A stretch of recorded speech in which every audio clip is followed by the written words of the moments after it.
ধর্মভিত্তিক চরম চরম ধর্মভিত্তিক উগ্রপন্থার একটা রাষ্ট্র হিসেবে নিজেকে আবির্ভূত করবে, ধর্মভিত্তিক উগ্রপন্থার একটা রাষ্ট্র হিসেবে নিজেকে আবির্ভূত করবে। বাংলাদেশে কট্টর ইসলাম এবং উগ্র ইসলাম ক্ষমতায় আসার সুযোগ সে বলতেছে। এই যে তার দৃষ্টিভঙ্গি হচ্ছে ডিসেম্বরেই নির্বাচন। এই জিল্লোর, তুই চাচ্ছস শুধু ডিসেম্বরেই নির্বাচন। তোর চোখে আওয়ামী লীগের ভয়াবহতা, আওয়ামী লীগের নির্যাতন, সেগুলো তোর চোখে পড়ে না।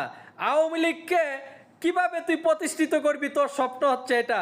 তোর সেই স্বপ্ন বাস্তবায়ন হবে না। তুই বাংলাদেশের মুসলমান এবং ইসলামিক দলকে বলতেছ উগ্র। বাংলাদেশের আলেম সমাজকে বলতে চাই, এই দালাল চক্র থেকে সাবধান। এই দালাল চক্র আজীবন দালালি করে গেছে।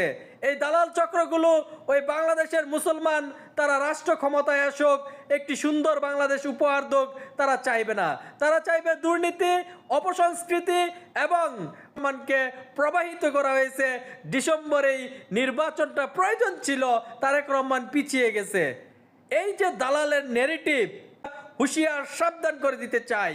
কট্টর ইসলাম এবং উগ্র ইসলাম বলতে তুই কি বুঝাস? এই জিল্লোর, কি বুঝাস তুই?